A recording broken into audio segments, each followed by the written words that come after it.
What's a good word, Jets fans? It's your boy DKB here. And in many ways, about a month after our season officially ended, it truly feels like Black Monday for Aaron Glenn, right? You look at the exodus of coaches leaving this organization. You think about the manner in which these coaches are leaving the organization, and you start to go back to some of the first words, some of the reoccurring themes from Aaron Glenn as we've hit various points and segments of his first season as head coach of the New York Jets. And you go from bravado to effectively kind of being in control the narrative mode, where essentially he's defaulting to, I have a vision, I have a plan, give me patience, trust the process, right? And at this point, as fans, I like to think that we know a lot, right? Jets fans, maybe more so than many other fan bases. Obviously, I'm partial to us, but I think we spend a fair amount of time trying to self-scout a lot of these issues that we see happening with the New York Jets. So much so that we can call out coaches and list off their schemes and list off some of the key metrics for them, or, you know, even hidden metrics that really speak to how well they perform, good or bad, at their job. We can break down players for you, a number of things, right? Strong litmus test for us. But it's hard to really sit here and I think I am probably one of the few that was, I won't say firmly behind Aaron Glenn and still allowing him to try to course correct things in year two, but I was of the mindset of, at least he's not, sitting on his thumbs and just idly watching things pass by, as it really felt like that's the sense that I got from year one. We were seeing active movements. He was clearing out the coaching staff, which is not a good look to be moving so many position and assistant coaches out of the way. And now we're talking about the coordinators, etc. But it was at least a potential step in the right direction, right? Even if it didn't look good on paper, even if it didn't make sense to us, Aaron Glenn was, operating under, I guess, the mindset that he was going to be able to piece these things together and he was going to find a way to get solutions in place, right? So ultimately, again, whether we love or hate any of these candidates, any of these prospects, whether it's draft, coaching, etc., that come through, all that really matters is the results on the field, right? And my key point being Brandon Stevens, everybody hated it. It was question marks at first about who the guy even was. You dig into it, you look at the horrendous stats, you look at the Ravens fans that couldn't wait to get rid of him. We pick him up and the staff actually finds a way to make him one of the more productive players for this team in year one. But Black Monday, right? A very, very late one for Aaron Glenn, because there's all manner of news that we've run into. And this is like stick a knife in him, right? Stick a fork in Aaron Glenn. It feels like he's done. There's been so many either false steps, it feels like, or backward steps that we're taking at this point in time, to where all the energy that we could have been focusing on trying to take a look at the Senior Bowl and the Shrine Bowl and focus on free agency prep and evaluating this roster and really trying to determine development plans for these players and any number of things that would immediately come to my mind that would be a better use of time right now, other than having to find 8, 9, 10 position and assistant coaches and coordinators just to be able to start getting the job done, right? And not having these guys in place derails and delays the entire process. And so I've talked about this before, but going into year two for Aaron Glenn is almost like, I can't even call it year one. It's almost year zero. You're seeing another big regression. And it's really tough to watch, right? At one point, you looked at Aaron Glenn walking in and kind of having this CEO approach and bigger than life persona and having his blueprints over across the DNA of the entire Jets organization. And just objectively speaking here, what went to me from, inspiration in the beginning, and obviously things unrolled as we've seen this 3-14 season, but it went from hope, inspiration, support to you're almost single-handedly watching one man collapse an entire organization, right?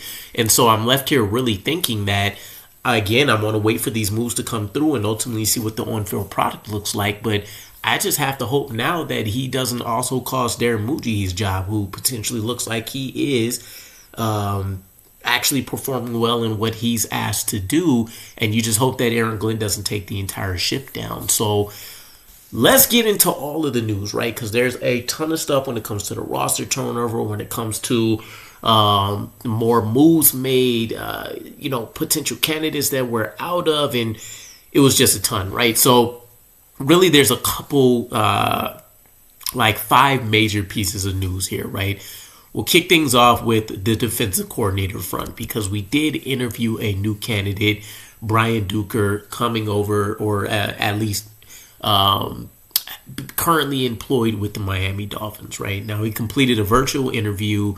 He's pretty young, 36 years old. He does have an overlap with Aaron Glenn. You look at his coaching history, currently the pass game coordinator and secondary coach for the Dolphins for the last 2 years. Spent time with the Lions as a DB coach, a safety coach, and a defensive assistant for the 3 years prior. Has spent time with the Ravens as a defensive assistant and analyst, Browns as an intern, and the 49ers, I believe, as a coaching analyst, if I saw correctly. And here's the big piece, right? One of the things that came out from Zach Rosenblatt and kind of Connor Hughes as I'm watching the Jets' final drive and kind of seeing pieces, articles, and different tweets and stuff that are being sent out and completed over the course of this day.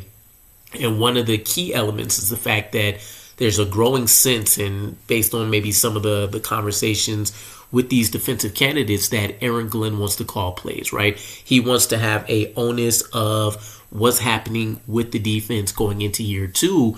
And in this coaching cycle where you have a lot of up-and-coming, youthful, rising guys, someone may not be willing, especially in a situation where the head coach may be one and done, to relent play calling, right? And have to work through an install that they don't necessarily have full ownership of, and really just kind of having a glorified title, and you're not necessarily doing that role, right? Hence Tanner Engstrand, and we'll talk about that here momentarily. But it feels like there's Wink Martindale, who's kind of been this presiding name that we're going to see, right? And there's 2 things that ultimately would probably have to happen. Aaron Glenn is going to have to say, I need to go back in CEO mode, which means I can't just focus really on the defense and moonlight in these other areas. I'm going to give the job to Wink. I'm going to allow him to do his thing. I'll kind of oversee, again, as the watchful eye, whether there's things I want to tweak, things I like, things I hate that we can talk through, and I'll go back to doing the CEO thing. Or he's going to have to find a young guy that maybe would love to have the pay bump, right? Would love to have the title attached to his name, and take LaFleur, right?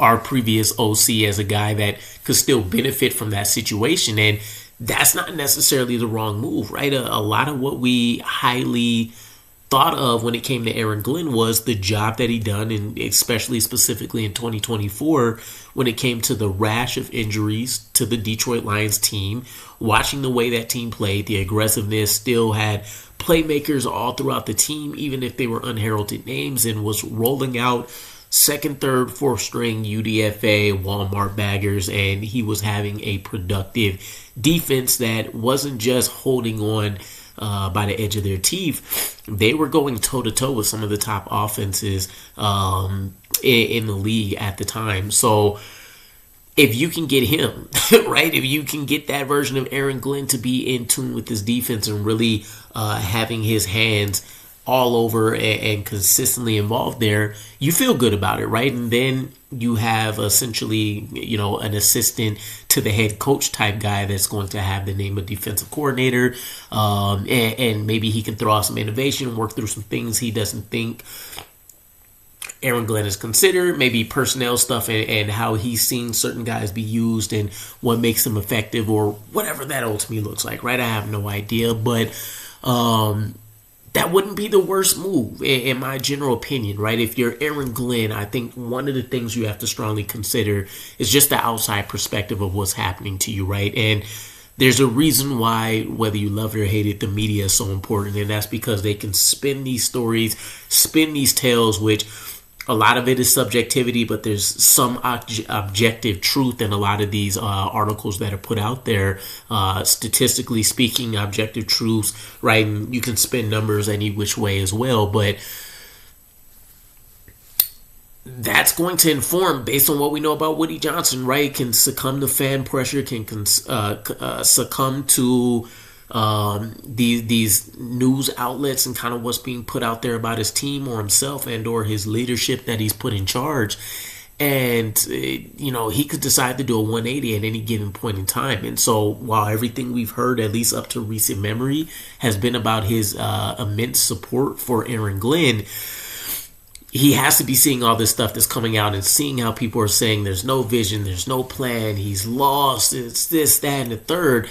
Aaron Glenn, if he's going to go down, and whether this ends up being a historically, terrible career for him or not as a head coach, he needs to try to go down swinging and at least put as many things that could be in his control and in his power to make it a success or not as possible.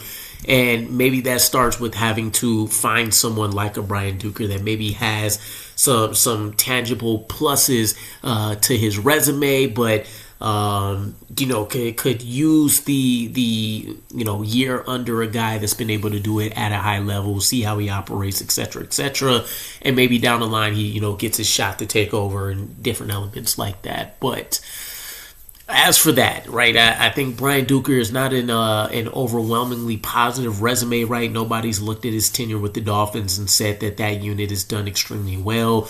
I don't know where all the rankings and, all the core stats and stuff lie for that team off the top of my head, but there's a reason why people wouldn't be knocking down his door, right? And you think about us being so late again in this process that we essentially have to take whoever we can if he decide he does want to play calls that he feels like is going to support him in the best way manner, right? And who knows, again, what kind of tasks or responsibilities they get, but it is a name to know. Now, if we want to continue on the defensive coordinator front, two of the more depressing pieces of news here, right? One, Durante Jones from the Vikings, protege to Brian Flores, was hired by the Commanders, replacing Joe Witt over there, I believe. And he was my top guy, right? I had him as one. I had Jim Leonard as two. And we have bad news on the Jim Leonard front as well. But Durante is going to go to the Commanders, so you're out one of the best options on paper that you would have had.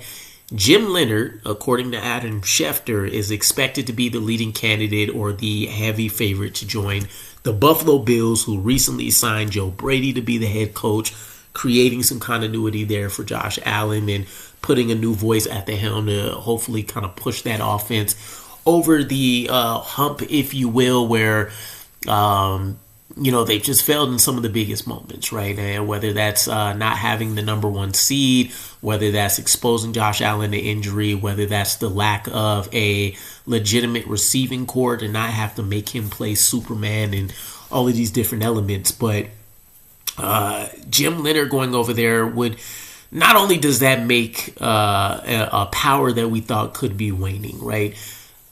This could put them right back up near the top, right? And if the Patriots really are back and they're going to be established under Mike Vrabel for the long term, then this just puts the Jets in a basement that I don't even want to think about for the next however many years, right?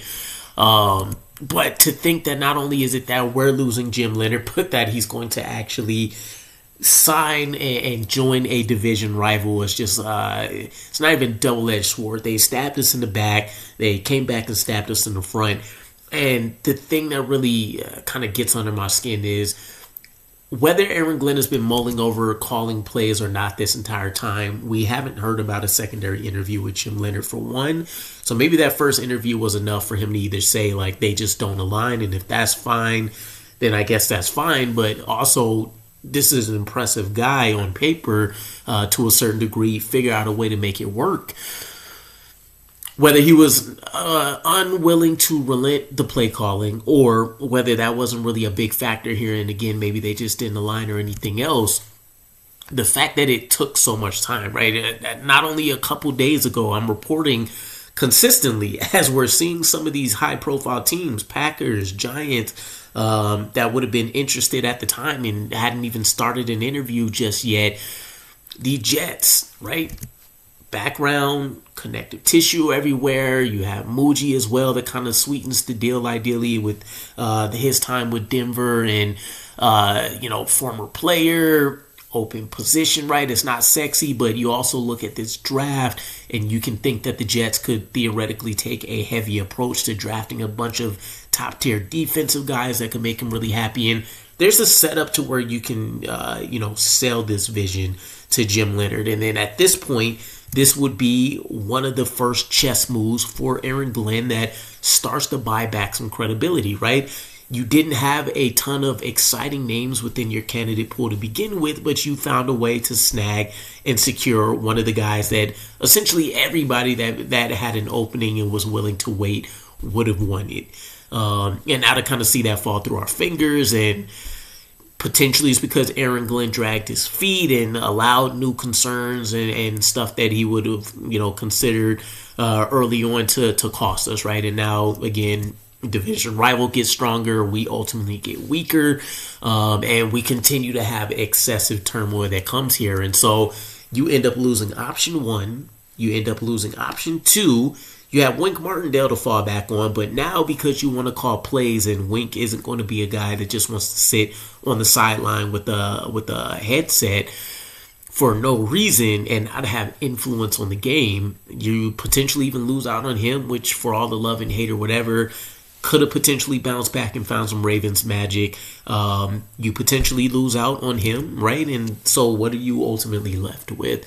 We have no idea. Jim O'Neill, he goes back to the Lions, right? So this list is already getting extremely short, half, if not less than half, right? And you may need to try to scour the ends of the earth for guys that weren't on the radar, maybe aren't ready, right? And so it's just kind of insanity at this moment, right? The fact that it just everything that could possibly have gone wrong seems like it started hitting the fan in one day. Now, when you want to talk about people adding on or kind of Aaron Glenn continuing to shoot himself in the foot, speaking about dragging on and taking forever and, whatever was causing him to delay not only firing these guys, but making decisions on roles and putting things into question and creating more problems than answers, right? Tanner Engstrand.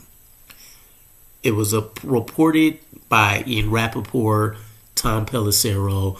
They agreed, Aaron Glenn, the Jets, Tanner Engstrand, to mutually part ways, right? And many of us really expect that this was centered around the fact that they wanted to strip play calling from Tanner Engstrand, and who knows what his role is, right? Who knows what he's doing? He's installed the scheme. He's looking to build on it in year 2. Statistically, there's some things that you really, really like when it comes to how he was able to implement wide receivers and tight ends and really being handicapped by the quarterback plays you'll hear everybody talk about. And while we're not saying there was a ton of perfect stuff in that, he has zero faults whatsoever, there's elements where you can easily say, okay, maybe this is replicable. Maybe this is something where he can build on these other elements, right? And if he gets a quarterback that he's more accustomed to in terms of the skill set and, the veteran leadership. And so you're not having to kind of build a guy up from scratch and not having the background as a QB guy necessarily, supporting him with the proper QB coach. There was strong reasons to think that he could have taken a leap in year 2, right? And so now you lose him, and maybe he goes to the Eagles or something like that, and we end up seeing him ball out and revitalizing another powerhouse in the NFL, as opposed to the Jets being able to try to establish some level of consistency. He leaves. Now we have to figure out an entirely new offense. Most likely, once again, we have a ton of positions on the offensive staff now that are open. And Aaron Glenn's not going to have a vision for the offense, right? He's going to have the standpoint of his perspective, which is, I like to be a strong running team. I like to control the clock. I like to try to hit explosive plays when we can. But essentially, it's not, let's go put up 40 points. It's let's not shoot ourselves in the foot, right? I feel like it's much closer to Robert Saleh's, the first to get 10 points wins type mentality, as opposed to the modern day NFL, or even just an agile mindset where it's maybe against this opponent, we do got to grind things out and it's going to be a run heavy day and we take our 3 shots when we can, versus these opponents, we know we have clear advantages. We're hoping to run the board every time we have a new drive, right? So there's a whole mess of stuff with that. We get more details around the fact that not just with Tanner maybe and Charles London, etc., but because of the amount of time it took, Zach was also pointing out that many of these coaches, Connor Hughes was pointing out, many of these coaches are caught off guard or surprised by the fact that after having weeks go by of having these discussions and doing whatever prep they're doing for the offseason, after a couple weeks, you feel like you're safe, right? Your boss comes into your job and you guys have a talking about a major process that you messed up or you failed or there was a gap or something for. You may be walking on eggshells for the next couple of days, maybe the next week, maybe even the next 2 weeks. But after that, right after you haven't made the same mistake, maybe after you've shown how you fixed it, how you addressed it, again, it just hasn't shown up, and that in and of itself is a positive. To get caught back into the office a month later and they say, actually, this probably isn't going to be it. It's tough. Yeah, objectively speaking, whether you were good at your job or not, if it's bad, there's almost the expectation that you just instantaneously go through the whatever proper flow looks like to rid yourself of these type of guys. So now we get put in an unenviable situation, right? We are now officially enforced by the Rooney Rule to, regardless of if we really do love Frank Reich or not, we have to go out there and interview some minority coaches, etc., which these are the situations I almost kind of hate because, yes, maybe someone surprises you and catches your attention that you weren't expecting it from, but this is almost just, spinning the wheels for the sake of spinning the wheels and it not actually being an advantageous situation for anyone because, of course, this is a bad situation for an OC to really walk into as well. But you talk about it being late in the process, lack of options, just anything that can make this the hardest job possible to try to fill is what Aaron Glenn is up against, right? And so short of him becoming an offensive genius mindset overnight and deciding, hey, not only will I call plays on defense, but I'll develop an offense and do this, that, and the third, and I'll just get an assistant to try to make some of the monotonous stuff a little easier. I don't know what he's going to do here, right? He almost has to go the approach of someone like a Frank Reich. Doesn't have to be him, but a veteran, doesn't need the oversight. Again, it's going to be more of a check-in, perspective, oversight type of thing so that Aaron Glenn can literally just head coach the defense, Frank Reich, whoever head coaches the offense, right? And we haven't seen that be a recipe that necessarily has created great success for us outside of Rex Ryan, and we saw how things went because he didn't necessarily have a great GM per se for the long-term health of the team.